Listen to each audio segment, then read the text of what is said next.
प्रवक्ता हैं वाजपेयी जी, हम तो ये उम्मीद कर रहे थे कि हिंदुत्ववादी सरकार है, बड़ी सख्त सरकार है, बहुत कठोर कार्रवाई करती है।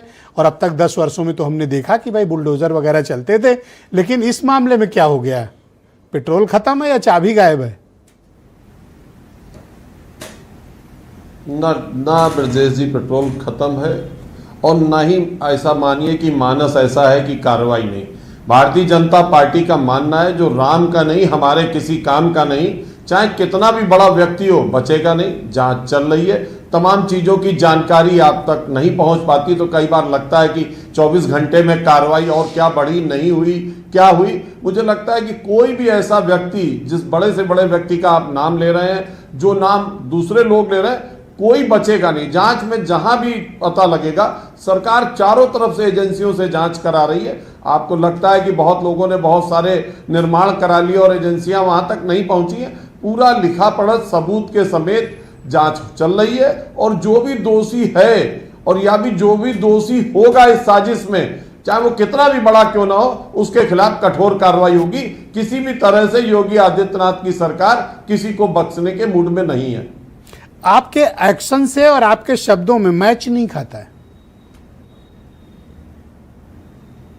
देखिए, मुझे लगता है कि बहुत सारी चीजें जब आदमी का मानस, देखिए पूरे देश का मानस, मैं आपका मानस नहीं कहता, पूरे देश का मानस ऐसा है कि जो रामद्रोही हैं, जिन्होंने वहां चोरी की, जो चंदा आम आदमी ने दिया राम मंदिर में अपने आस्था के अनुसार, उसकी चोरी हुई, उसे त्वरित दंडित करना चाहिए। लेकिन कानून की अपनी तमाम सीमाएं हैं। सरकार पूरी तौर से जांच परख के खरा देखकर एक एक अपराधी को सजा देगी। और मैंने पहली लाइन आपको कही, जो राम का नहीं वो हमारे किसी काम का नहीं। जो राम के चंदे की चोरी करे उस पर भारतीय जनता पार्टी की कोई कृपा नहीं है, हम उसके किसी तरह साथ नहीं है। कानून अपना काम करेगा और कठोरतम दंड मिलेगा।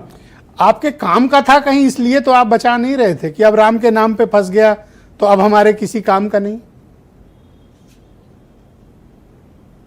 नहीं, देखिए, मुझे लगता है कि जो आस्था की बात है, उस आस्था पर जाइए। पूरे देश में 140 करोड़ लोग मानते हैं और भारतीय जनता पार्टी के कार्यकर्ता क्या उस 140 करोड़ में नहीं है?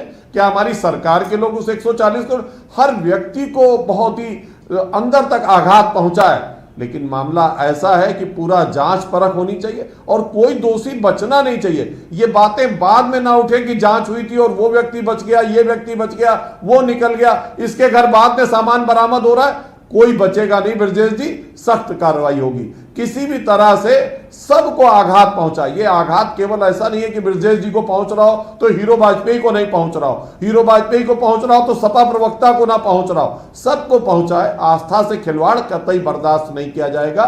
जो लोग अपने भरोसे पे जाकर अपनी जमा पूंजी का 5, 10, 100 रुपया डाल रहे हैं, अगर उनको लगता है कि वो चंदा चोरी हो रहा है तो उनकी आस्था से खिलवाड़ है, उनको आघात पहुंचा है। अफसोस की बात यह है, कार्रवाई होगी। आपने इतनी बड़ी बड़ी बातें तो कही, पर आज इस वक्त जब मैं आपके साथ डिबेट कर रहा हूं, इन्हीं डाकुओं के हाथ पे व्यवस्था है आज भी, इसी वक्त भी। देखिए, मैंने कहा तमाम चीजें, आपको लगता है कि डाकू, अंत समय तक कई लोग बड़े पदों पर रहते हैं और जांच का दायरा चलता है, लोगों को लगता है उन पर आंच नहीं आ रही है, पर पूरे सबूत जुटने के बाद कोई बचेगा नहीं। सबूतों को धन्यवाद, तमाम साक्ष्यों के आधार पर कार्रवाई होगी और बचेगा कोई नहीं। जो आपने बताया कि लोगों ने अकूत संपत्ति से बिल्डिंगें खड़ी कर ली, जमी दोज होंगी, हम भी यही है और आप भी यही हैं। मैं आपका माल्यार्पण करूंगा जिस दिन उस पर बुलडोजर चला।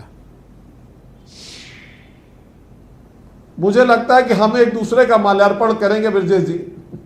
नहीं, मैंने तो माला आपके लिए खास तौर पर बनवाऊंगा अब, क्योंकि हम लोग आस्था के लिए लड़ाई लड़ रहे हैं। हाँ बिल्कुल ठीक है, बहुत शुक्रिया आपका।